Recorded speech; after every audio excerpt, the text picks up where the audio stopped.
Hi everyone, and welcome to the second entry in our Lunch Bites webinar series on how to overcome 6 of the most common challenges faced by sales organizations. I'm Ben Thorne. I'm a Senior Consultant in Professional Services here at Optymyze. And in this talk, I'm going to be offering some advice on how you can identify and capitalize on opportunities to improve your quota setting accuracy and in turn, realize an improved level of sales performance. Over 6 years of working with clients in various industries to transform their quota setting processes, I've seen many good and many not so good examples of quota setting methods. And in this talk, we'll go through some of the common pitfalls that cause quota setting accuracy to drop off, sometimes dramatically and suddenly, but also the ways that you can proactively avoid these pitfalls and stay ahead of the curve. I'm going to start by saying a few words about quota setting as a concept and talk about why I feel it's important that you come to understand it as an ongoing process rather than as a discrete annual event. If you're like many organizations out there, then you're working with an annual quota setting process, one that is resistant to change even over long periods of time. There are many common constraints we see that cause this, among them being a quota setting process that is not well informed by the right kind of data, one that involves many labor-intensive manual processes, or one that simply doesn't feature a well-defined process for review within the organization, a process for considering and approving changes to the quota setting methodology. These kinds of constraints often lead to a scenario where it's just not feasible to properly review the health of your quota setting methodology, to identify and fully consider key improvements that you could make, to gain buy-in from all the necessary stakeholders, and to then implement the changes, all within the time frame of an annual review. It means that in too many cases, the path of least resistance is the one that's taken, and the status quo is maintained far beyond the point where the status quo was the optimal way of setting accurate quotas at your organization, if it ever was to begin with.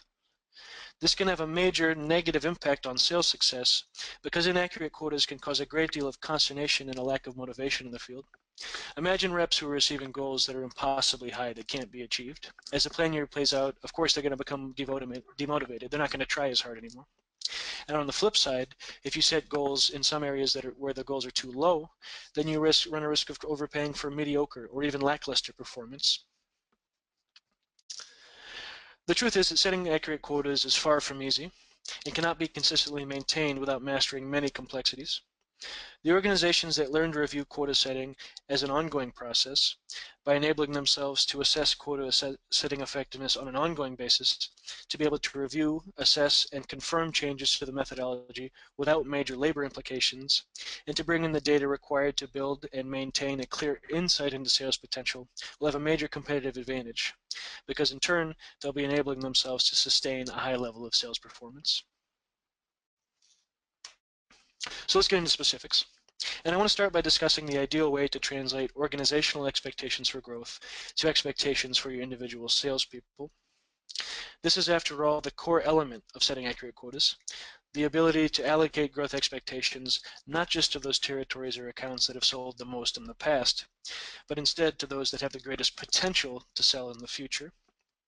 Now, this might sound obvious, like this is the way quota should always work, but it's not. Many organizations don't do it this way, in favor of simpler methods, such as imposing the organizational growth expectation directly to the lower levels across the board, or determining a goal for a rep based on their performance trajectory, or in other words, looking at how they've trended in the past and expecting that to continue. These methods will not often be reflective of sales potential, so why are they so prevalent? It's just easier that way.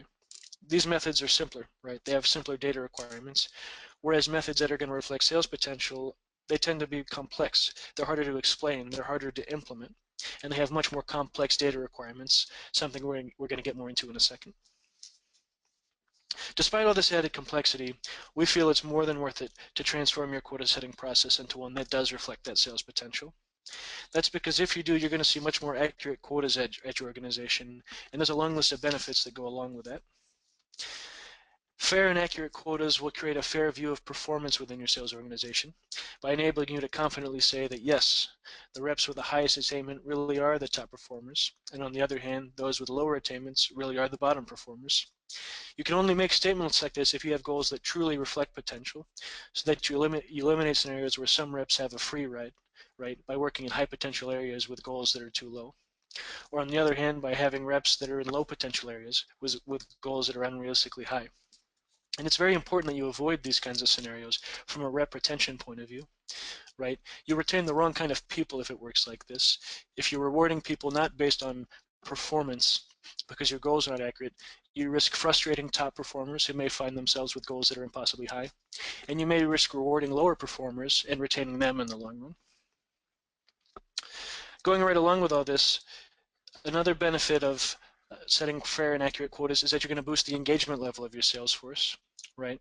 If you can establish with them that their goals are reflective of potential, they're achievable, they're challenging yet fair, you're going to keep their engagement and their motivation level at the highest possible point. All this, of course, aids your sales managers in the successful delivery of their coaching function by giving them a clear view into performance that will help them successfully target their coaching efforts, identifying the reps from whom they might draw best practices and lessons learned that can be shared with some other reps that might be struggling. I mentioned a moment ago about the complexity of the data requirements. This is indeed a major reason why many organizations simply aren't able to reflect sales potential in their quotas, even if they recognize they need to do so. Measuring sales potential requires many complex data sets, and it goes far beyond looking only at past sales performance. You may need insights into local demographics, into market share data. You may need information from your marketing and finance groups, data on the activity of your competitors, just to name a few possibilities. Not only that, but these needs are changing all the time. Just